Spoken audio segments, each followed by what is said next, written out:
সারা দুনিয়ায় দিনের বার্তা করতে প্রচার ও প্রসার, কুরআন হাদিসের আলোকে শোনো বয়ান ভাই আমার।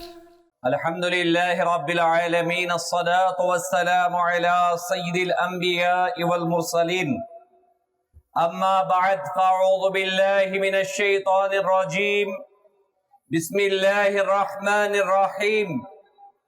প্রিয় ইসলামী ভাইরা ও মাদানী চ্যানেল দর্শকবৃন্দ, আপনারা সকলেই আমার পরপর দুরূদ শরীফ পাঠ করে নিন। আল্লাহর মাহবুব সাল্লাল্লাহু আলাইহি ওয়াসাল্লামের প্রতি যে একবার দুরূদ পড়ে, আল্লাহ তাআলা তার প্রতি 10 বার রহমত অবতীর্ণ করেন। আসসালাতু ওয়াসসালামু আলাইকা ইয়া রাসূলুল্লাহ ওয়া আলা আলিকা ওয়া আসহাবিকা ইয়া হাবিবাল্লাহ। আসসালাতু ওয়াসসালামু আলাইকা ইয়া নবিয়াল্লাহ ওয়া আলা আলিকা ওয়া আসহাবিকা ইয়া নূরাল্লাহ। দরুদে পাকের অগণিত ফজিলত এবং বারাকাত কুরআনুল কারীম এবং হাদিসে পাকে বর্ণিত রয়েছে। প্রিয় ইসলামী ভাইরা, আমরা আমাদের বাড়িতে যখন কোনো আনন্দের সংবাদ আসে, আমরা দুরূদ মাহফিল করি, মিলাদ মাহফিল করি কিনা? যখন কোনো বেদনাদায়ক সংবাদ হয়, কেউ মারা যায়, ইসালে সওয়াবের জন্য মিলাদ করি। আনন্দ কিংবা বেদনা, সুখ কিংবা দুঃখ, সর্ব অবস্থায় আল্লাহর রহমত কামনার জন্য আমরা দুরূদ শরীফ পাঠ করি। কেন করি মিলাদ শরীফ? কেন করি দুরূদ শরীফ?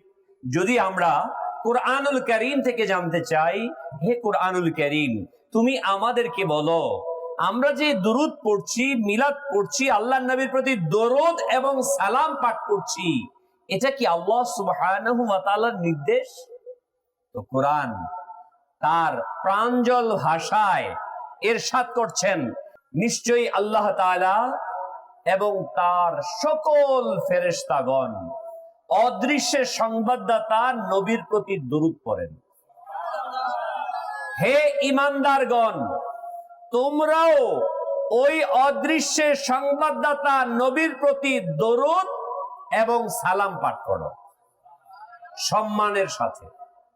প্রিয় ইসলামী ভাইরা, আল্লাহ সুবহানাহু ওয়া তাআলা কুরআনুল কারীমে আমাদেরকে জানালেন যে আল্লাহ তাবারক ওয়া তাআলা এটা বলেন নাই কোথাও যে আমি নামাজ পড়ি তোমরা পড়ো, আমি এটা করি, হজ করি তোমরা করো, যাকাত দেই তোমরা দাও, রোজা রাখি তোমরা করো, এটা কোথাও বলেন নাই।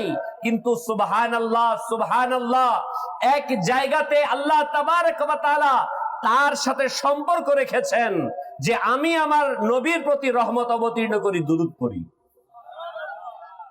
হে ঈমানদার, যারা ঈমানদার রয়েছে তারাও ওই অদৃশ্যের সংবাদদাতা নবীর প্রতি দরুদ পড়ো। তোমাদের বিষয়টা আরেকটু বেশি হবে, দরুদ এবং সালাম পড়তে হবে। আর ওই সালামের ভঙ্গিটা হবে, স্টাইলটা হবে, পদ্ধতিটা হবে সর্বোত্তম তাসলিমা, সম্মানের সাথে। উলামায়ে কেরাম কিতাবের মধ্যে লিখেছেন যে রাসূল আকরাম নূরে মুজাসসাম সরকারে দু আলম সাল্লাল্লাহু আলাইহি ওয়া আলিহি ওয়াসাল্লাম এর প্রতি দুরূদ শরীফ পাঠ করা যে কোনো সময়, যে কোনো অবস্থায় নবী সাল্লাল্লাহু আলাইহি ওয়া আলিহি ওয়াসাল্লামের প্রতি যখন কোনো শব্দ চয়ন করা হবে, সম্পর্ক রাখা হবে, সেটা নিঃসন্দেহে সম্মান সূচক হতে হবে। কি হতে হবে? কোন ধরনের অসম্মান সূচক কোন শব্দ আল্লাহর নবী সাল্লাল্লাহু আলাইহি ওয়াসাল্লামের শানে ব্যবহার করা যাবে। আর দুরুদের ব্যাপারে উলামায়ে কেরাম বলেন সর্বোত্তম অবস্থায় দুরূদ শরীফ পাঠ করা। এখন আপনার ইচ্ছা যে আপনি কিভাবে সম্মান মনে করেন। আল্লাহ তাআলা আমাদেরকে অধিক পরিমাণে দুরূদ শরীফ পড়ার তৌফিক দান করুন। প্রিয় ইসলামী ভাইরা, দরুদে পাকের ফজিলতের উপর অসংখ্য হাদিসে কারিমা আপনারা শুনে আসছেন। মাদানী চ্যানেলে প্রতিনিয়ত দুরূদ শরীফের উপর আলহামদুলিল্লাহ রাব্বিল আলামিন ফজিলতকে বর্ণনা করা হয়। কেনই বা করা হবে না, যেখানে আল্লাহ তাআলা নিজে স্বয়ং নির্দেশ দিয়েছেন দুরূদ শরীফ পাঠ করার জন্য। শুনুন শুনুন, হৃদয়ের কান দিয়ে শুনুন। সুবহানাল্লাহ। বিশ্ব বিখ্যাত আলিমে দিন, বিশ্ব বিখ্যাত আশিকে রসুল, আল্লাহর ওলি ইমাম জাজুলি আলাইহি রাহমাতুল্লাহিল কবি, তার এই ঘটনা মশহুর এবং মারুফ, আমরা বয়ানে হয়তোবা শুনেছি। যার শাইখে তরিকাত আমিরে আহলে সুন্নাত দামাত বারকাতুহুল আলিয়া তার কিতাবের মধ্যে বর্ণনা করেন, একবার ইমাম জাজুলি রাহমাতুল্লাহ তাআলা আলাইহি তিনি সফরের মধ্যে বের হলেন। যখন তিনি সফরে বের হলেন, ওই সফরে বের হওয়ার পর তিনি মরুভূমির এলাকা দিয়ে হাঁটছেন, সফর করছেন। নামাজের সময় হলো, তিনি নামাজ আদায় করবেন, উযুর প্রয়োজন। তিনি পানি খুঁজছেন, কিন্তু পানি পাচ্ছেন না। তিনি খুঁজতে খুঁজতে অনেক খোঁজার পর দেখলেন একটা কুয়া দেখা যায়। আপনাদের এলাকায় কুয়া আছে? কুয়া এখন নাই, এক সময় ছিল আমাদের দেশে বিভিন্ন জায়গাতে। কুয়া গভীর গর্ত থাকে, গোল করে গর্ত, গভীর থেকে পানি উঠাতে হয়, রশি দিয়ে বালতিতে বেঁধে পানি উঠাতে হয়। ইমাম জাজুলি রাহমাতুল্লাহ আলাইহি একটি কুয়ার সন্ধান পেলেন, কিন্তু সেখানে রশি আর বালতি নাই। তিনি খুব পেরেশান হয়ে গেলেন। খুঁজতে খুঁজতে দেখলেন কিছু দূরে একটা বাড়ি দেখা যায়। ইমাম জাজুলি রাহমাতুল্লাহ তাআলা আলাইহি ওই বাড়িতে গেলেন এবং নক করলেন, আওয়াজ দিলেন। তখন ওই বাড়ি থেকে একটি ছোট্ট মেয়ে বের হয়ে আসলো। ইমাম জাজুলি রাহমাতুল্লাহ তাআলা আলাইহি যখন আওয়াজ দেওয়ার পর ওই মেয়ে বের হয়ে আসলো, সালাম দিল, কথা হলো, তার পরিচয় জানতে চাইলো, তখন ইমাম জাজুলি রাহমাতুল্লাহ আলাইহি তিনি তার পরিচয় বললেন যে আমি মুহাম্মদ জাজুলি। ওই মেয়েটা ছিল ছোট্ট, কিন্তু সে ছিল আবেদা, সে ছিল আশেকে রসুল, আশেকে আউলিয়া। সে বলতে লাগলো, আপনি কি ওই জাজুলি যার নাম সারা পৃথিবীতে মশহুর, এই জামানার আল্লাহর ওলি? তিনি বলেন, হ্যাঁ আমি জাজুলি। বলে, আপনার এই অবস্থা যে আপনি এত বড় আল্লাহর ওলি আর পানি উঠাতে পারছেন না, চলুন আমার সাথে। ওই মেয়েটি ইমাম জাজুলি রাহমাতুল্লাহ তাআলা আলাইহিকে সাথে নিয়ে ওই কুয়ার সামনে গেলেন, সেখানে থুক দিলেন, সাথে সাথে ওই কুয়ার গভীর পানি উপরে উঠে চলে আসলো। ইমাম জাজুলি রাহমাতুল্লাহ তাআলা আলাইহি ওই মেয়েকে জিজ্ঞাসা করলেন, মামুনি, তুমি কোন সে আমল করো যার ওয়াসিলাতে আল্লাহ সুবহানাহু ওয়া তাআলা তোমাকে এই কারামত দান করেছে? ওই মেয়েটি বলল, হুজুর আপনি তো অনেক বড় আল্লাহর ওলি, অনেক বড় বড় ইবাদত করেন, কিন্তু আমি তো ছোট মানুষ, যখনই সময় পাই আমি দুরূদ শরীফ পাঠ করি। ইমাম জাজুলি রাহমাতুল্লাহ তাআলা আলাইহি তিনি বর্ণনা করেন, তিনি বলেন যে আমি এই ছোট্ট মেয়ের এই দুরূদ শরীফের ফজিলতপূর্ণ কামালিয়াত দেখে, তার এই কারামত দেখে আমি নিয়ত করলাম যে আমি কিতাব লিখব দুরূদ শরীফের উপর। তিনি কিতাব লিখেন, ওই কিতাবের নাম হচ্ছে দালাইলুল খায়রাত। ওই দালাইলুল খায়রাত এমন একটি কিতাব, সারা পৃথিবীর আশিকানে রাসূল এই দুরূদ শরীফের কিতাব দালাইলুল খায়রাত পাঠ করে আল্লাহর নবী সাল্লাল্লাহু আলাইহি ওয়াসাল্লামের দিদার পেয়েছেন। প্রিয় ইসলামী ভাইয়েরা, আসলেই আমাদের উচিত যেন আমরা দুরূদ শরীফ পাঠ করি। আমরা অনেকে জানি, মাদানী চ্যানেল দর্শকবৃন্দ, আমরা অনেকে জানি দুরূদের ফজিলতের কথা, শুনি প্রতিনিয়ত, শোনার পর মন চায় যেন আমি দুরূদ শরীফ পাঠ করি, কিন্তু হয়ে ওঠে না। আমি পাঠ করি না। কতবার পাঠ করি বলেন? আনুষ্ঠানিকতার মাঝে আজকে আমরা এই বিষয়গুলোকে নিয়ে নিয়েছি। না, মনে রাখবেন, আজকে মুসলমান আমরা ইবাদতকে আনুষ্ঠানিকতায় রূপান্তরিত করেছি, হাকিকতে ইবাদতের মাঝে আমাদের মন বসে কম। প্রিয় ভাই, হাদিসে পাকে আসছে, যে ব্যক্তি দৈনিক 100 বার দুরূদ শরীফ পাঠ করবে, আল্লাহ তাআলা ওই ব্যক্তির কপালে লিখে দিবেন এই ব্যক্তি মুনাফিকি থেকে ও জাহান্নামের আগুন থেকে মুক্ত রয়েছে। হাদিসে পাকে বর্ণিত হয়, রাসূল আকরাম নূরে মুজাসসাম সাল্লাল্লাহু আলাইহি ওয়াসাল্লাম ইরশাদ করেন, যে ব্যক্তি আমার প্রতি দৈনিক 1000 বার দুরূদ শরীফ পাঠ করবে, ওই ব্যক্তি ততক্ষণ পর্যন্ত মৃত্যুবরণ করবে না যতক্ষণ না পর্যন্ত সে বেহেশতের স্থান নিজের চোখ দ্বারা না দেখে নেয়। কত বড় বড় ফজিলতের কথা আসছে, কিন্তু আমরা কি দুরূদ শরীফ পাঠ করি ভাই? রেগুলার করি না। কিন্তু বয়ানে শুনি, সুবহানাল্লাহ বলি, সওয়াব হয়, তারপর ভুলে যাই। আসলে এগুলো না হওয়ার কারণ হচ্ছে একটা সিস্টেমের মধ্যে আমরা নাই। আলহামদুলিল্লাহ, আমি আপনি যদি দাওয়াত ইসলামের সাথে সম্পৃক্ত হই, আর আলহামদুলিল্লাহ আমির আহলে সুন্নাত দামাত বারকাতুহুল আলিয়া আপনাকে আমাকে ইবাদতমুখী করার জন্য আমাদেরকে একটি নেক আমল রেসালা দিয়েছেন, 72 নেক আমল রেসালা। এই 72 নেক আমল রেসালার একটি হচ্ছে যে আপনি কি আজকে 313 বার দুরূদ শরীফ পাঠ করেছেন কিনা।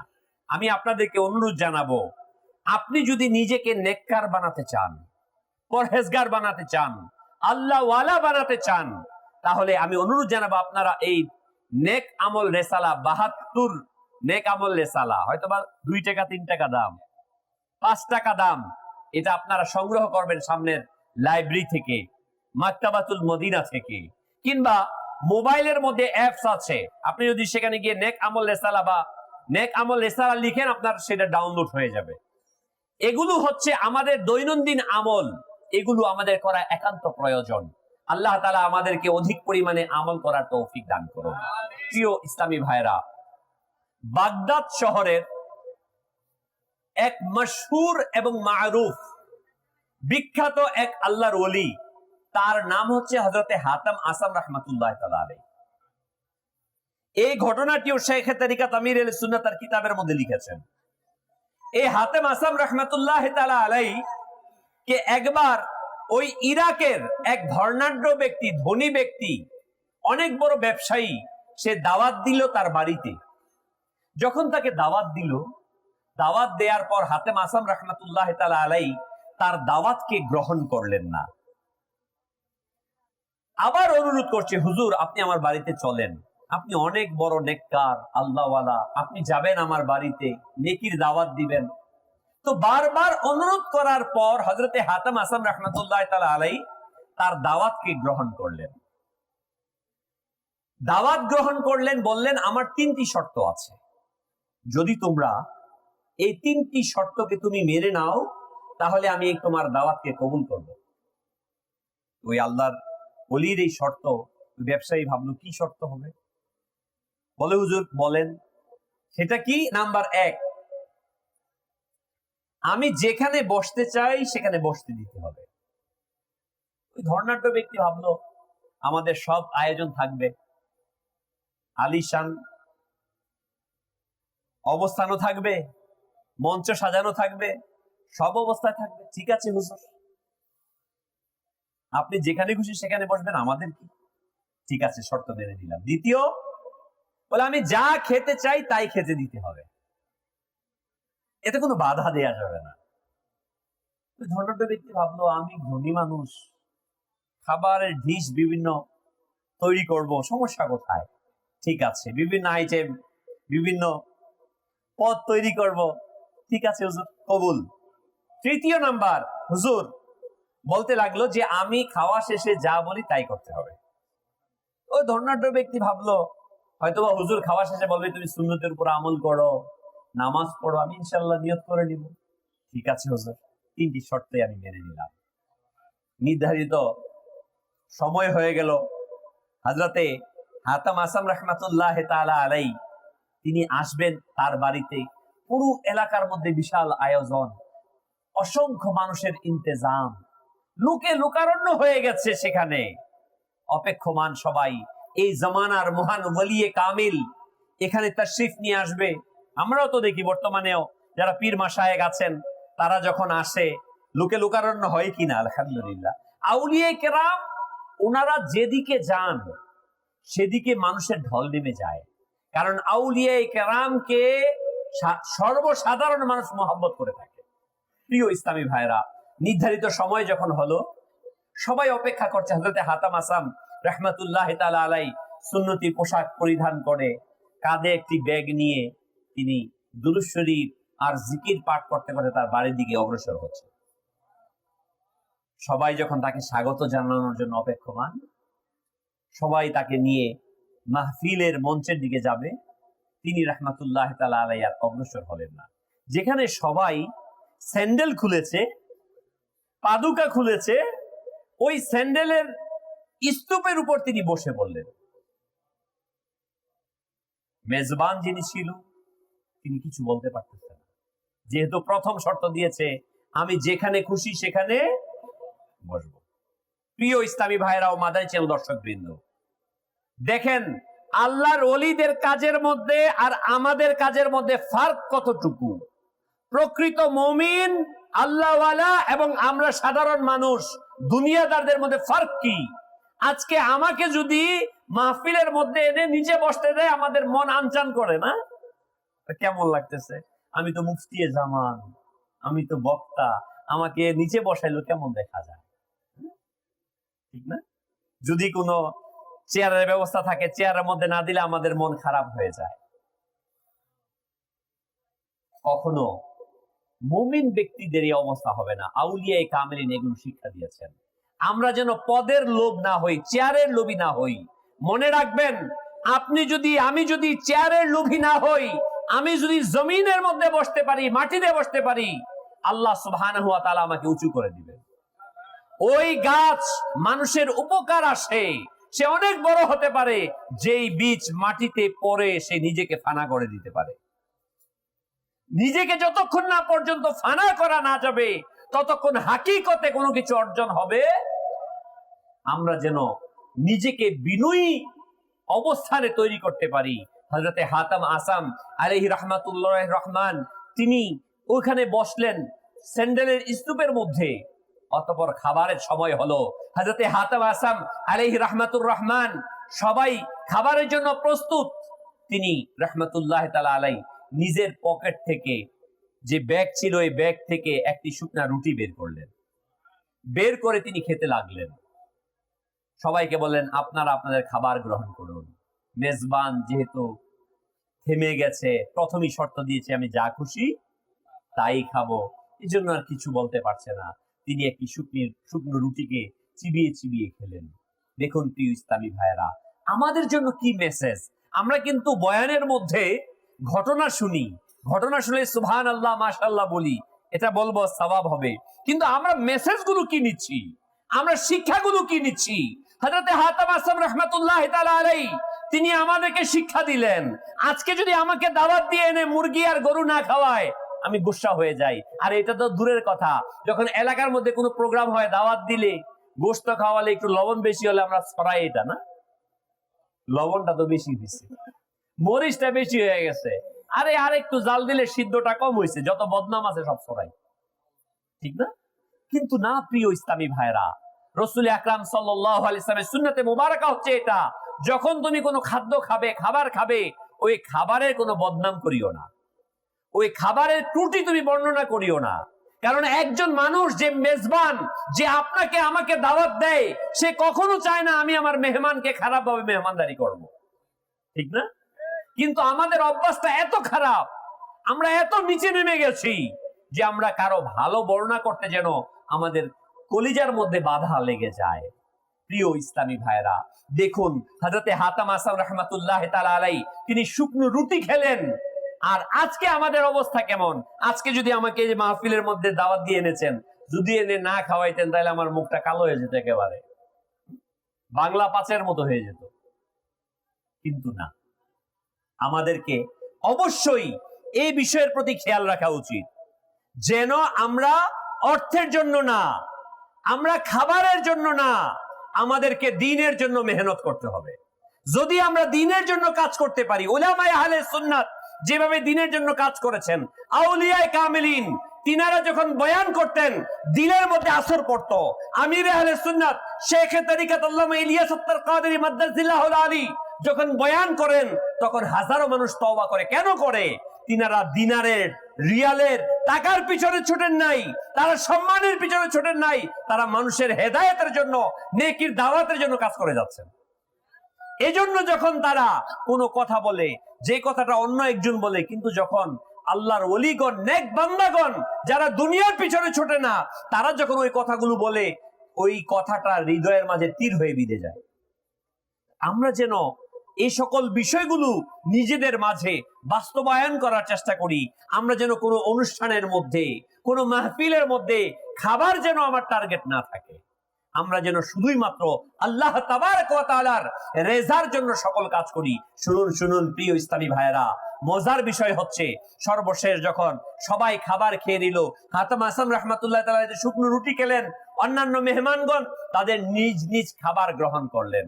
খাবার গ্রহণ শেষে হযরতে হাতাম আসাম আলাইহি রাহমাতুর রহমান তিনি ওই মেজবানকে ডেকে বললেন, একটি চুলা নিয়ে আসো এবং এখানে একটি তাওয়া বসাও। যখন চুলা এনে তাওয়া বসালো এবং সেখানে আগুন জ্বালানোর নির্দেশ দিল, ওই আগুন জ্বলতে জ্বলতে ওই তাওয়াটা যখন একেবারে লাল হয়ে গেল, তিনি রাহমাতুল্লাহ তাআলা আলাইহি তার পা থেকে স্যান্ডেলকে খুলে খালি পায়ে ওই তাওয়ার উপর দাঁড়িয়ে গেলেন। দাঁড়িয়ে তিনি বলতে লাগলেন, হে লোক সকল, তোমরা সকলেই সাক্ষী থাকো, আজ দুপুরে আমি একটি শুকনো রুটি খেয়েছি। এই কথা বলে তিনি তাশরিফ নিয়ে চলে আসলেন, নিচে নেমে গেলেন এবং সবাইকে লক্ষ্য করে বলতে লাগলেন, হে লোক সকল, তোমরা সকলেই এক একজন করে এই তাওয়ার উপর দাঁড়িয়ে আজকে দুপুরে কি খেয়েছো তার বর্ণনা করো। তখন লোকজন কাঁদতে শুরু করলো আর বলতে লাগলো, হে হাতাম আসাম রাহমাতুল্লাহ তাআলা আলাইহি, আপনি তো আল্লাহর ওলি, এটা তো আপনার কারামত যে আপনি আল্লাহর ওলি। কোথায় এই উত্তপ্ত তাওয়া আর কোথায় আমাদের নরম পা? এটা তো আমাদের পক্ষে সম্ভব না যে আমরা এই তাওয়ার উপর দাঁড়িয়ে আজকের খাবারের হিসাব প্রদান করব। এটা তো আপনি আল্লাহর ওলি, বিধায় আপনার কারামত, এটা আপনি পেরেছেন, আমাদের পক্ষে সম্ভব না। শুনুন শুনুন প্রিয় ইসলামী ভাইয়েরা ও মাদানী চ্যানেল দর্শক বৃন্দ, হৃদয়ের কান দিয়ে শুনুন। হযরতে হাতাম আসাম আলাইহি রাহমাতুর রহমান তখন সকলকে লক্ষ্য করে বললেন, হে লোক সকল, কিয়ামতের যেদিন কায়েম হয়ে যাবে, এই জমিনটা তামার হবে, সূর্য খুব নিকটতর চলে আসবে, এই তাওয়ার চাইতেও শতগুণ বেশি উত্তপ্ত কিয়ামতের ময়দান হবে, কিয়ামতের জমিন হবে। তখন তোমাদের মাঝে কোন সে কারামত জাহির হবে যে কারামতের বদৌলতে এক ওয়াক্তের খাবারের হিসাব না, একদিনের খাবারের হিসাব না, এক মাস আর এক বছর কিংবা এক যুগের না, যার যতটুকু বয়স 50 বছর, 60 বছর, 70 বছর, 80 বছর হায়াতে জিন্দেগির প্রতিটি মুহূর্তের, তখন কিয়ামতের দিন তোমাকে হিসাব দিতে হবে। তোমার মাঝে কোন সে কারামত প্রকাশ পাবে যেই কারামতের বদৌলতে কিয়ামতের দিন তোমরা তার হিসাব প্রদান করবে? সকলে কাঁদতে লাগলো আর গুনাহ থেকে তওবা করতে লাগলো। হ্যাঁ হ্যাঁ প্রিয় ইসলামী ভাইরা, শুনুন শুনুন, আমাদের প্রিয় আকা মাদানী ওয়ালে মুস্তাফা সরকার দু আলম নূরে মুজাসসাম সাল্লাল্লাহু আলাইহি ওয়া আলিহি ওয়াসাল্লাম ইরশাদ করেন, কিয়ামতের ময়দানে কোনো ব্যক্তি এক চুল পরিমাণ পা নাড়াতে পারবে না যতক্ষণ না তার কাছ থেকে 5টি প্রশ্নের উত্তর জেনে নেওয়া না হয়। তার কাছে জিজ্ঞাসা করা হবে, আপনাকে, আমাকে, আমাদের সকলকে এই 5টি প্রশ্ন জিজ্ঞাসা করা হবে। হ্যাঁ প্রিয় ইসলামী ভাইয়েরা, এই 5টি প্রশ্নের উত্তর কি? সে প্রশ্নগুলো কি? তুমি তোমার জীবনকে কোথায় অতিবাহিত করেছো? প্রিয় ইসলামী ভাইয়েরা, আমি কোথায় অতিবাহিত করলাম আমার জীবনটাকে? খেলায় দুলায়, গান বাজনায়, বেহায়াপনায়, নাটক সিনেমায়, ক্রিকেট খেলায় কোথায় ব্যয় করেছি? আল্লাহ সুবহানাহু ওয়া তাআলার দরবারে কিয়ামতের দিন আমাকে প্রথম প্রশ্নের উত্তর দিতে হবে, আমি আমার জীবনকে কোথায় ব্যয় করেছি। এটা সবার জন্য উন্মুক্ত কমন প্রশ্ন, আনকমন কোনো প্রশ্ন না। এটা নিশ্চিত ফাঁস করে দিয়েছেন আল্লাহ নবী সাল্লাল্লাহু আলাইহি সাল্লাম, ঘোষণা দিয়েছেন যে কিয়ামতের ময়দানে আমাকে জিজ্ঞাসা করা হবে প্রথম প্রশ্ন, তুমি তোমার জীবনকে কোথায় অতিবাহিত করেছো। দ্বিতীয় প্রশ্ন, তুমি তোমার যৌবনকে কোথায় ব্যয় করেছো। প্রিয় ইসলামী ভাইরা ও মাদানী চ্যানেল দর্শক বৃন্দ, আমরা তো মনে করি যৌবন মানে হচ্ছে আনন্দ উল্লাসের সময় অতিবাহিত করা, বেহায়াপনার মাঝে দিনকে অতিবাহিত। আরে যুবক মানুষ এটা করতেই পারে, বলি না আমরা? আরে যুবক মানুষ, ইয়াং মানুষ এটা করতেই পারে। ডাব গাছ থেকে ডাব চুরি এটা করতেই পারে, মুরগি চুরি এটা করতেই পারে, বলে থাকি। সিনেমা নাটক এটা করতেই পারে, বেহায়াপনা করতেই পারে না। মনে রাখবেন, কিয়ামতের দিন বিশেষভাবে এই যৌবনের শক্তিকে নিয়ে আল্লাহ সুবহানাহু ওয়া তাআলা আপনাকে আমাকে প্রশ্ন করবে যে তুমি তোমার যৌবনের শক্তিকে কোথায় ব্যয় করেছিলে। এই যৌবনের শক্তিটা কোথায় খরচ করেছো? দুনিয়াদার কোন নেতার পিছনে স্লোগান দিয়ে তোমার যৌবনের শক্তিকে ক্ষয় করেছো? তুমি তোমার শক্তিমত্তা দিয়ে এই জমিনের মধ্যে আল্লাহ তাবারক ওয়া তাআলার দ্বীনকে প্রতিষ্ঠা করা ব্যতীত, নবীর সুন্নাহকে প্রতিষ্ঠা না করে কোন মানব গড়া মতবাদকে প্রতিষ্ঠা করার চেষ্টা করেছিলে কিনা? তোমাকে কিয়ামতের দিন প্রশ্ন করা হবে, সকলকে প্রশ্ন করা হবে, কাউকে সেখানে বাদ দেয়া হবে না। প্রিয় ইসলামী ভাইরা, হে যুবক ভাইগণ, এখনো সময় আছে। আসুন আসুন আমাদের এই যৌবনের শক্তিটাকে আল্লাহ সুবহানাহু ওয়া তাআলার দ্বীনের জন্য, নবী পাক সাল্লাল্লাহু আলাইহি সাল্লামের সুন্নতকে প্রতিষ্ঠার জন্য, আউলিয়ায়ে কামিলিনের আদর্শকে এই জমিনের মধ্যে প্রতিষ্ঠার জন্য আমরা চেষ্টা করি। দেখুন না প্রিয় ইসলামী ভাইরা, আল্লাহ তাআলা কত দয়া করেছে, এই যৌবনের শক্তিটা আমাকে দিয়েছে।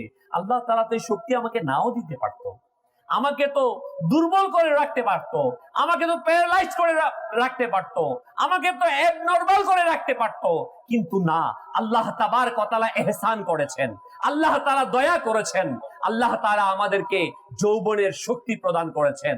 এই শক্তিটা যেন আমরা দ্বীনে ইসলামের জন্য খাটাই। প্রিয় ইসলামী ভাইরা, তৃতীয় প্রশ্ন হবে যে তুমি কোথা থেকে টাকা উপার্জন করেছো? কোথা থেকে টাকা উপার্জন করেছো? আমরা তো মনে করি বাস উপার্জন করলেই হলো, উপার্জন করে হালাল হারামের কোনো পরোয়া নাই, সুদ ঘুষের কোনো পরোয়া নাই। আমরা হিসাব করি ব্যাংকের মধ্যে যদি একটা সেভিংসে রেখে দেই টাকা, মাসে 800 টাকা পাবো 1 লাখ রাখলে, তো ঠিক আছে 40-50 লাখ রেখে দেই, দেখা যাবে এবারে যে 40-45 হাজার টাকা আমার সুদ হিসাব করলে আমার সংসার চলে যাবে। হিসাব করি সুদের, হ্যাঁ, যেখানে বলা হয়েছে হাদিসে পাকের মধ্যে যে সুদের সর্বনিম্ন গুনার বর্ণনা করা হয়েছে, মাযাল্লাহ, বলতেও ঘৃণা হয় যে এটা এমন যে সুদের সর্বনিম্ন গুনাহ হচ্ছে এটা যে জিনাহ করা মায়ের সাথে। কতটুকু নিকৃষ্টতম কথা বলা হয়েছে। এটা ঘৃণার জন্য আমাদেরকে আল্লাহ নবী সাল্লাল্লাহু আলাইহি ওয়াসাল্লাম ইরশাদ করেছেন। কিন্তু অত্যন্ত দুঃখের বিষয়, পরিতাপের বিষয়, আমার মুখে দাড়ি আছে, মাথায় টুপি আছে, আমি 5 ওয়াক্ত নামাজ পড়ছি, কিন্তু সুদকে ছাড়তে পারি না, হারামকে ছাড়তে পারি না। মনে রাখবেন, কিয়ামতের ময়দানে আমি কিভাবে টাকা উপার্জন করেছি, সম্পদ কিভাবে উপার্জন করেছি। বোনের সম্পদকে ধোঁকা দিয়ে লেখে নিয়েছি। বোনের সম্পদ আমি ওয়ারিশ সম্পদ দেই না, বলে থাকি ওয়ারিশ সম্পদ দেওয়া লাগে না। মনে রাখবেন, বাবার সম্পদের অধিকারী ছেলে যেমন অধিকার, ঠিক ততটুকু অধিকার হচ্ছে মেয়ের উপর। যদি কোনো ভাই কোনো কৌশলে কোনো অবস্থানে তার বোনকে ঠকায়, কিয়ামতের ময়দানের হিসাব দিতে হবে, যাররা পরিমাণ হিসাব প্রদান করতে হবে। বিভিন্ন কৌশলে আজ আমরা প্রতারণা করে থাকি আমাদের বোনদের সাথে, মাদের সাথে, ফুপুদের সাথে। আমরা যেন এই থেকে বেরিয়ে আসি। কোথা থেকে টাকা উপার্জন করেছি, এই পন্থাটা কি, আমরা কোনো পরোয়াই করছি না। আমার টাকা দরকার, আমরা প্রতিযোগিতায় লেগে গিয়েছি। কিন্তু ভাই, আমরা যে আমার ভাইয়ের ঘরে এত আছে, আমার এত কামাতে হবে। যদি আমার কম ইনকাম হয়, আমার ঘরের স্ত্রী বলে, আরে তুমি কি করতেছো? তোমার ভাইয়ের ঘরে গিয়ে দেখো কত সুন্দর দামি ফ্রিজ ঘরের মধ্যে, তুমি কি করতেছো? কিছু করতে পারো না। তুমি কি করতেছো? গিয়ে দেখো কত দামি খাট নিয়ে আসছে, তুমি কিছুই করতে পারছো না। হাদিসে পাকে আছে, রাসূল আকরাম সাল্লাল্লাহু আলাইহি ওয়াসাল্লাম ইরশাদ ফরমান, শেষ জামানাতে মানুষরা, পুরুষগণ তার মায়ের কারণে, বাবার কারণে জাহান্নামে নিক্ষিপ্ত হবে, হারামকে উপার্জন করবে। তার স্ত্রীর কারণে, তার পরিবারের কারণে সে হারামকে উপার্জন করবে। আজকে সেই জামানা চলমান। আজকে আমরা অনেক সময় সমাজের প্রতিযোগিতার কারণে, মানুষের সাথে প্রতিযোগিতা দিয়ে, পাল্লা দিয়ে না পেরে আমরা হারামের দিকে অগ্রসর হচ্ছি। কিন্তু না, প্রিয় ইসলামী ভাইরা, কিয়ামতের ময়দানে আপনাকে আমাকে প্রশ্ন করা হবে, তুমি কোথা থেকে টাকা উপার্জন করেছো? আমি কি মানুষের জায়গা আইল কেটে নিজের জমিটাকে আরেকটু বড় করলাম কিনা? কিভাবে কি করছি? একটু দেয়াল ধাক্কাতে ধাক্কাতে আরেকজনের ভিতরে প্রবেশ করলাম কিনা? কোন ভাবে করছি? আমাদের তো অবস্থা খারাপ এখন বিভিন্ন জায়গায়, প্রত্যেকটা কারাপশন আর কারাপশন, হারাম আর হারাম, এর পরোয়া নাই। দোকানদারের কাছে যায়, বলে আরে আপনি আসছেন তো, আপনার লেগে এটা 120 টাকা। শেষে কিছুক্ষণ বুলানোর পর 100 টাকা বিক্রি করে দেয়। প্রথম বলে যে এটা তো 120 টাকা কিনা দাম, ঠিক আছে আপনি 120 টাকাই দেন। অনেক সময় বলে না এরকম, আমার কি লাগে সে আমার 120 টাকা দিয়ে দিবে কিনা দাম। আমরাও যারা ক্রেতা আছে, আমরা মিথ্যাবাদী বানাই দোকানদারকে। তাকে জিজ্ঞাসা করি আপনার ক্রয়ের দাম কত, ঠিক না? আপনাকে কে বলেছে এটা জিজ্ঞাসা করতে? আপনি কি তাকে কয়েক লাখ টাকা চালান দিয়েছিলেন ব্যবসা করার জন্য? আপনি তাকে জিজ্ঞাসা করেন ক্রয়ের দাম কত? আমরা যেমন ক্রেতা হয়েছি তেমন বিক্রেতা। আজকে একটা মিথ্যা কথা মনে রাখবেন, শরিয়তের মাসআলা, খাদ্য সামগ্রী যেটা জরুরত, নিত্য প্রয়োজনীয়, ওগুলোকে জমিয়ে রেখে অধিক দামে বিক্রি করা এটা নিষেধ, যেটাকে সিন্ডিকেট বলে, এটা নিষেধ। কিন্তু স্বাভাবিক জিনিস, উদাহরণস্বরূপ একটা মোবাইল, এটা নিত্য প্রয়োজনীয় বস্তু না, এটা আপনি 10 টাকা দিয়ে কিনে 1 লাখ টাকা বিক্রি করেন, এটা হারাম না, এটা হারাম না। আমরা কিন্তু এগুলো কোনো পরোয়া নেই, জানি না কোনটা কিভাবে। আপনি ব্যবসা করেন, 10 টাকা দিয়ে কিনেছেন, এটাকে 200 টাকা বিক্রি করেন, এটা হারাম হবে না যদি এটা তার জীবনের অত্যাবশ্যকীয় বস্তু না হয়, স্বাভাবিক বস্তু হয়। কিন্তু সেটা আমরা করি না। আমরা কি করি? স্বাভাবিকভাবে গিয়ে জিজ্ঞাসা করি, ভাই, জিজ্ঞাসা করলাম, তারপরে একটা কাপড় কিনতে গিয়েছি, শাড়ি কিনতে গিয়েছি, পাঞ্জাবি কিনতে গিয়েছি, ভাই কত টাকা? বলে ভাই 2000 টাকা। আরে ভাই, এটা তো আমার 1800 টাকা কিনা, আপনি 100 টাকা লাভ দেন। শেষে মুলাইতে মুলাইতে 1500 টাকায় কিনেন পাঞ্জাবিটা, ঠিক না? মানে ওনার কিনা দামে থেকে 300 টাকা লসে আপনারা দিয়ে দিল।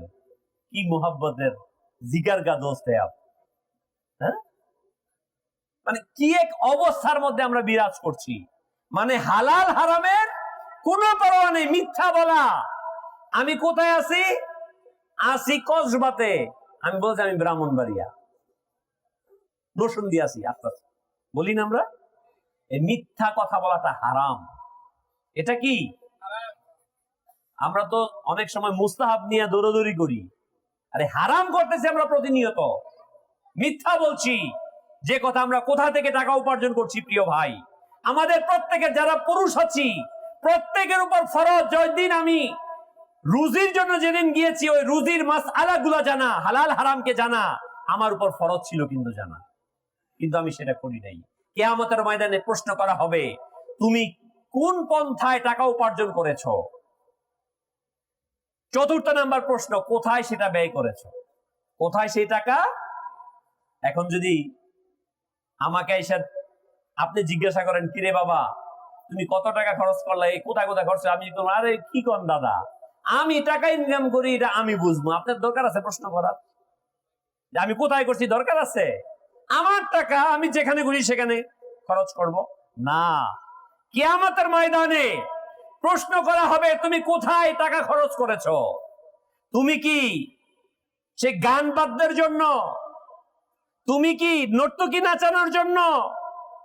গায়ে হলুদের অনুষ্ঠানের মধ্যে গান বাজনা করার জন্য? তুমি কি পালা গানের জন্য টাকা খরচ করেছ?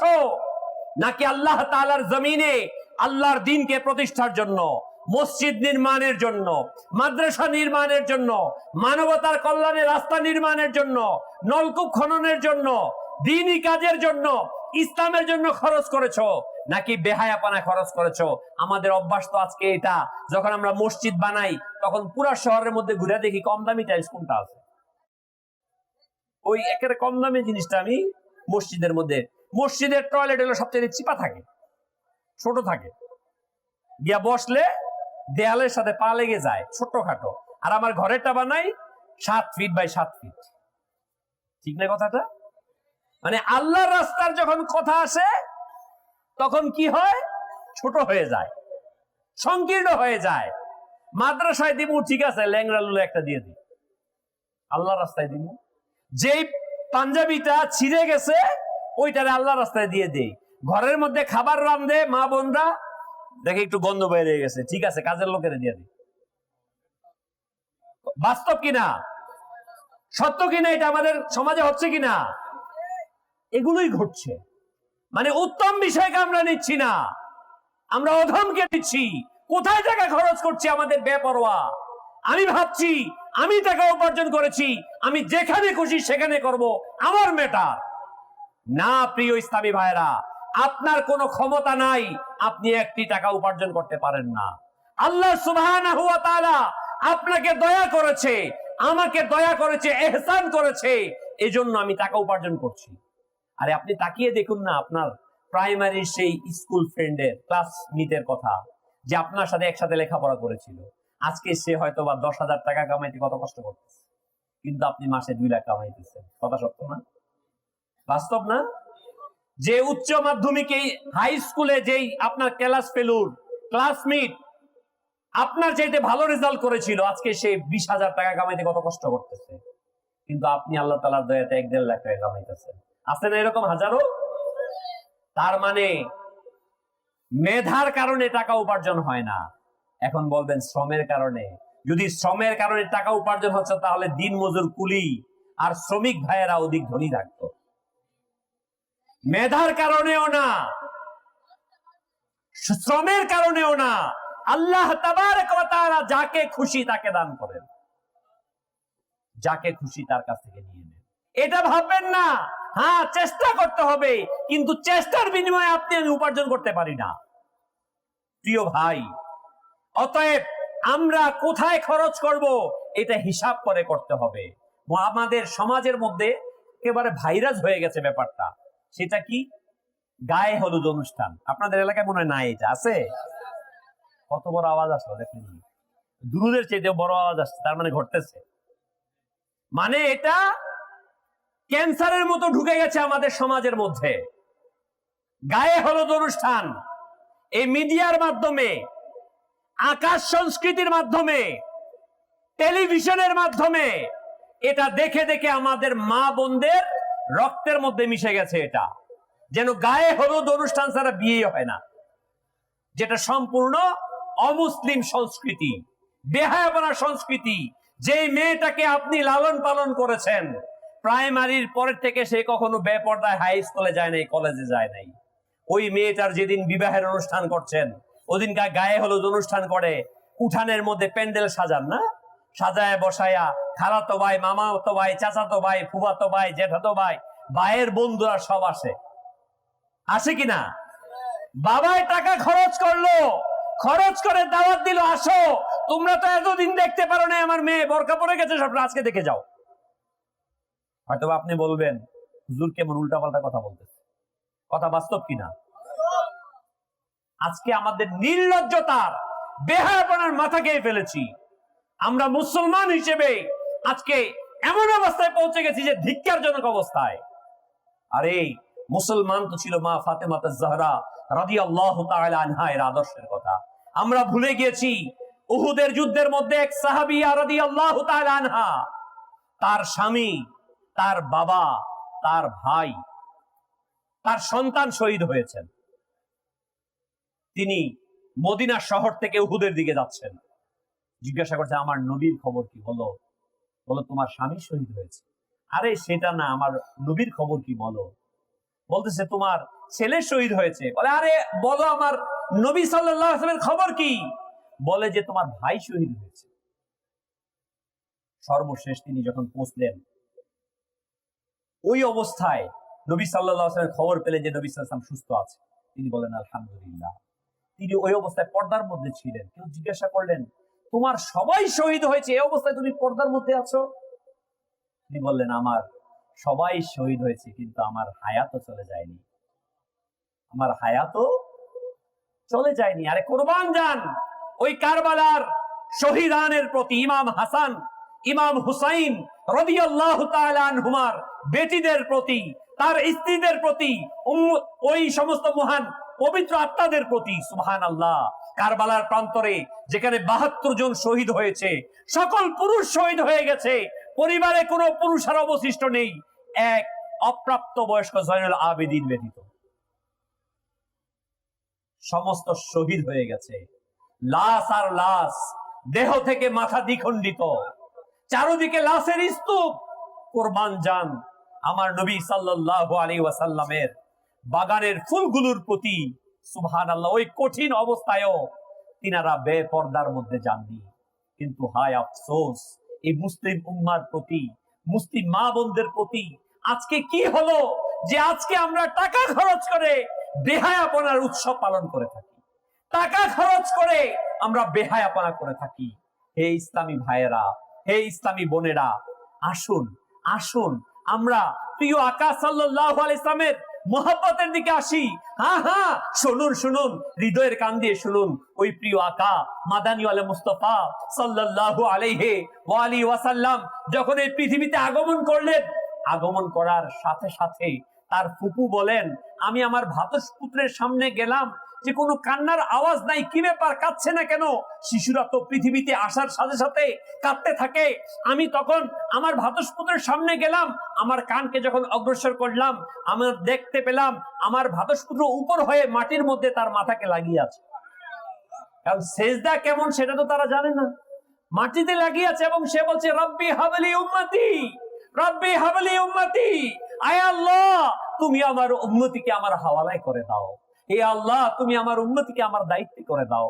যে নবী সাল্লাল্লাহু আলাইহি ওয়াসাল্লাম পৃথিবীতে আগমনের সাথে সাথে রব্বি হাবলি উম্মতি বললেন, সারা জীবন প্রিয় আকা সাল্লাল্লাহু আলাইহি ওয়াসাল্লাম আমাদের জন্য কেঁদেছেন। মক্কাতুল মুকাররমা থেকে তিনি বের হয়ে গেছেন এই আমাদের আপনাকে আমাকে বাঁচানোর জন্য। তায়েফের ময়দানে গিয়েছেন, পাথরের আঘাত খেয়েছেন। যখন নবী সাল্লাল্লাহু আলাইহি ওয়া আলিহি ওয়াসাল্লামকে পাথরের আঘাতের পর আঘাত দিতে দিতে নবী সাল্লাল্লাহু আলাইহি ওয়াসাল্লামের জিসম মুবারক, শরীর মুবারক ক্ষত বিক্ষত হয়ে বেকারার হয়ে জমিনে বসে পড়েছেন। তায়েফবাসীরা ধরে আবার দাঁড় করে দিয়ে আবার পাথর মেরেছে। জিবরাইল আমিন এসে বলেন, ইয়া নবী আল্লাহ, আপনি নির্দেশ দিন আমি তায়েফবাসীদেরকে ধ্বংস করে দেই। সেই পাহাড়ের নিয়োজিত ফেরেশতা বলে, ইয়া নবী আল্লাহ, আপনি নির্দেশ দিন এই পাহাড়ের চাপায় তাদেরকে নিঃশেষ করে ফেলি। সরকারে দো আলম সাল্লাল্লাহু আলাইহি ওয়াসাল্লাম ইরশাদ করলেন, না, তারা বুঝছে না, তারা না বুঝার কারণে আমার সাথে এমন করছে। যে দয়ালু আকা এত কষ্ট করলো, পেটের মধ্যে পাথর বাঁধলো, রাতের বেলা উঠে নামাজ পড়তে পড়তে আমার দয়ালু আকা তার পা মুবারককে ফুলিয়ে ফেলেছেন। ওই দয়ালু আকা যিনি সারা জীবন কাঁদলেন, এখনো রওজা পাকে কাঁদছেন। কিয়ামতের ময়দানেও বলতে থাকবেন, আনা লাহা, আনা লাহা, আমার কাছে আসো, আমার কাছে আসো। হে নবী সাল্লাল্লাহু আলাইহি ওয়াসাল্লামের উম্মতগণ, আমাদের আজকে কি হলো? সেই দয়াল নবীকে আমরা ভুলে গিয়েছি। সেই দয়াল নবীকে ছেড়ে আজকে আমরা দুনিয়ার ইহুদি নাসারাদেরকে আজকে আমরা অনুসরণ করছি, অমুসলিমদেরকে অনুসরণ করছি। আসুন আসুন, বেহায়াপনাকে আমরা ছেড়ে দেই, রাসূল আকরাম সাল্লাল্লাহু আলাইহি ওয়া আলিহি ওয়াসাল্লামের সুন্নাহকে আমরা আঁকড়ে ধরি। আমাদের প্রশ্ন হবে, তুমি কোথায় খরচ করেছিলে টাকা? আমার একটি টাকাও যেন বেহায়াপনাতে খরচ না হয়, আমার একটি টাকাও যেন গুনাহের কাজে খরচ না হয়, একটি টাকাও যেন আমরা অযথা খরচ না করি। আজকে আমরা মোবাইলের মধ্যে প্রতি মাসে 500-600 টাকা খরচ করে ফেলি বেহায়াপনা দেখতে দেখতে। কিন্তু দুঃখের বিষয়, মসজিদ কমিটিদের যদি বলা হয়, ইমাম সাহেব যদি বলে মসজিদে আপনি 200 টাকা চাঁদা দিবেন, অনুদান দিবেন মাসে, আমি বলি আরো কমান যায় না? 50 টাকা কমান যায় না? বলি না আমরা? বলি কিনা ভাই? মসজিদের যখন চাঁদা আসে, মাদ্রাসার জন্য যখন চাঁদা চায়, তখন আমাদের কাছ থেকে 200 টাকা, 300 টাকা, 500 টাকা বের হয় না। কত অবস্থা কঠিন হয়ে গেছে আমাদের দিনটা। কিন্তু গুনাহের কাজের জন্য আমরা হাজার হাজার টাকা খরচ করে ফেলি। না প্রিয় ইসলামী ভাইরা, আল্লাহ সুবহানাহু ওয়া তাআলার মাল আমরা যেন আল্লাহর রাহে খরচ করি। কিয়ামতের ময়দানে আপনাকে আমাকে এই প্রশ্নের জবাব দিতে হবে, কোথায় টাকা খরচ করেছি। অতএব সাবধান, আমি যেন আমার প্রতিটি টাকাকে খরচ করার পূর্বে চিন্তা করি আমি কোথায় করছি। শয়তান আমাদেরকে এমন আশ্বাস দিচ্ছে, নেকির কাজে খরচ করার সময় আমি চিন্তা করি কোথায় খরচ করব। একজন অসহায় ব্যক্তি চাইলে তাকে 10 টাকা দেওয়ার পর আর 10 টাকা বের হয় না, চিন্তা করি আরে পারবো কিনা দিতে, না? কিন্তু বেহায়াপনা আমাদের টাকা খরচ করে ফেলছি।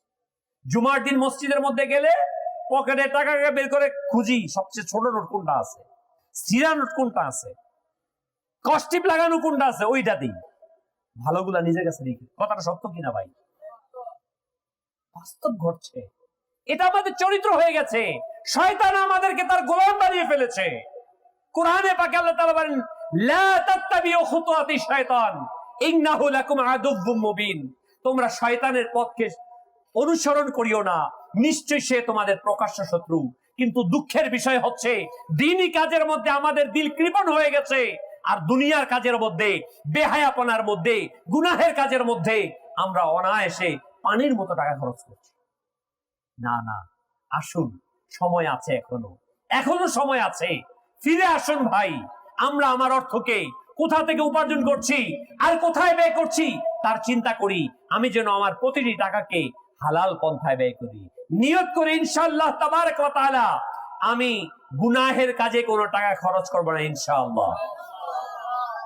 আমি হালাল পন্থায় যে কাজ করি না কেন আপনি চেকিং করেন যে আপনার যে পন্থাটা আছে সেটা বৈধ পন্থা কিনা। ওই বৈধ পন্থা আমরা টাকা উপার্জন করি। সর্বশেষ প্রশ্ন হবে, তুমি তোমার এলেম অনুযায়ী কতটুকু আমল করেছো? 5 নাম্বার সর্বশেষ প্রশ্ন, তোমার এলেম অনুযায়ী কতটুকু আমল করেছো? প্রিয় ইসলামী ভাইয়েরা, আজকে এখানে আপনারা যারা আমরা বসে আছি এখানে, আমাকে যদি এখানে যে কেউ আছে আমাকে যদি এলাকার মেম্বার বানায় দেওয়া হয়, আমরা সবাই মেম্বারই করতে পারবো না? এই জ্ঞান আছে কিনা? যদি বলে ঠিক আছে তুমি চেয়ারম্যান, পারবো কিনা? সবার হিম্মত আছে না? এই জ্ঞানও আছে, পারবো। কিন্তু যদি আমাদেরকে প্রশ্ন করা হয়, ভাই নামাজের ওয়াজিব কয়টা, আমাদের লুঙ্গি গরম হয়ে যায়।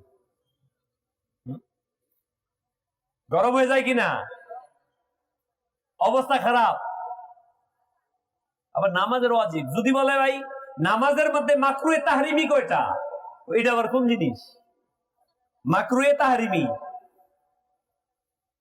যদি আমি এখন হাত উঠাতে বলি, আমার যেটা আমি দেখেছি যে মাদ্রাসা যারা লেখাপড়া করেছে কিংবা দাওয়াতের কোর্সের মধ্যে জানে, এছাড়া মেজরিটি জানে না নামাজের মধ্যে মাকরুহে তাহরিমি কয়টা।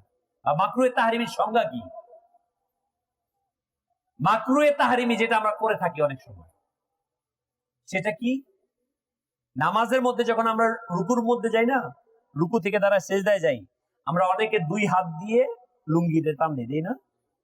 প্যান্ট কিংবা পায়জামা পরা থাকলে তো এটা কমন, 2 হাত দিয়ে উপরে টান দিয়ে তারপর সেজদায় যায় কিনা অনেকে। এটা হচ্ছে মাকরুহে তাহরিমি। অর্থাৎ 2 হাত একসাথে যদি আপনি নামাজের মধ্যে ব্যবহার করেন তাহলে এটা কি হয়ে গেল? মাকরুহে তাহরিমি। 2 হাত একসাথে ব্যবহার। নামাজের মধ্যে এমন কমবে 27টা মাকরুহে তাহরিমি আছে। কয়টা? 27টা। মাকরুহে তাহরিমি হচ্ছে সেটা যে হারামের কাছাকাছি পৌঁছে যায়। নামাজ আপনার ফাসিদ হয়ে গেছে, পুনরায় নামাজ পড়তে হবে, আদায় করতে হবে, পুনরায় ওয়াজিবুল আদা, পুনরায় আদায় করতে হবে আপনাকে মাকরুহে তাহরিমি হলে। কিন্তু আমি জানিই তো না, আমি জানি না যে আমার এটা নামাজ মাকরুহে তাহরিমি কোনটা, ওয়াজিব কোনটা, নামাজের মধ্যে ফরজ কোনটা, নামাজের মধ্যে 96টা সুন্নত আছে। আমরা তো আহলে সুন্নাত ওয়াল জামাত, কি বলেন? আমরা আহলে সুন্নাত ওয়াল জামাত কিনা? আলহামদুলিল্লাহ, আমরা সুন্নি মুসলমান, কিন্তু জানি না নামাজের মধ্যে সুন্নত কয়টা। কথা সত্য না ভাই? নামাজের মধ্যে 96টা সুন্নত, মনে সংখ্যাটা আজকে প্রথম শুনলাম আমাদেরকে। আমি জানি না নামাজের মধ্যে সুন্নত কয়টা, ওয়াজিব কয়টা, ফরজের ডিটেইল আমি জানি না, মাকরুহে তাহরিমি কয়টা জানি না। নামাজ আমি পড়ছি তো ঠিকই, কিন্তু নামাজের রুহানিয়ত আমার মাঝে। নামাজ পড়ি, নামাজে দাঁড়ানোর পর মনে আসে আরে নামাজের পর 7-8 জনে ফোন দিতে দিব, আমার লিস্ট বানাই, এরে দিমু, তারপরে এরে দিমু, তারপরে এরে দিমু, ঠিক না ভাই? মানে যত কাজ নামাজের মধ্যে আসে। কারণ নামাজের যে খুশু খুদু রুলস রেগুলেশন, আমি বলছি আলহামদুলিল্লাহ রাব্বিল আলামিন আর রহমানির রহিম মালিকি ইয়াউমিদ্দিন ইয়্যাকা না'বুদু ওয়া ইয়্যাকা নাস্তাঈন পাঠ করছি, এটা তো শুদ্ধ হচ্ছে না। প্রথমত যাদের শুদ্ধ হচ্ছে, কি যে বলছি এটাও জানি না। যখন আমি শুদ্ধভাবে তেলাওয়াত করতে পারবো, আমি কি বলছি তা আমার মুখে বলার সাথে সাথে আমার ব্রেনের মধ্যে, আকলের মধ্যে সেটা আসবে। আমি বলছি এই সমস্ত প্রশংসা আল্লাহ, যিনি মালিক সমগ্র জগতের। যখন অটোমেটিকলি আমার জ্ঞানের মধ্যে এটা যেতে থাকবে, নামাজের ফরজ গুলো, ওয়াজিব গুলো, মাকরুহে তাহরিমি, সুন্নাত, এগুলো আমার জানা থাকবে, শুদ্ধভাবে আমি তেলাওয়াত করতে পারবো, তখন খুশু খুদু হুজুরি কালব আমার ভিতরে আসবে, ঠিক না ভাই? আমরা নামাজ পড়তেছি, আবার তো কিছু কিছু লোক আছে আবার হুজুরি কালব না হবে তো নামাজই পড়ন যাবো না, এটা আবার আরেক সাবজেক্ট, আমি ওদিকে যাচ্ছি না। আরে আমার তো সেজদা দেওয়ানোর জায়গা নেই। কেন? এটা পাক না, তো পৃথিবীটা পাক না, পাক জায়গা কোন জায়গা খুঁজে পাইতেছেন কোথায় সেজদা করবো? কোথায় গিয়ে নামাজ পড়েন? মক্কা শরীফে নামাজ পড়ে আইছি, আমার নামাজ পড়তে হবো না। দেখা করবেন বাবা তুই দেশে বাংলাদেশে খাবার খাইস না, মক্কা শরীফে খাম খায়। কোথায় খাই যাবি? মক্কা শরীফে খায়।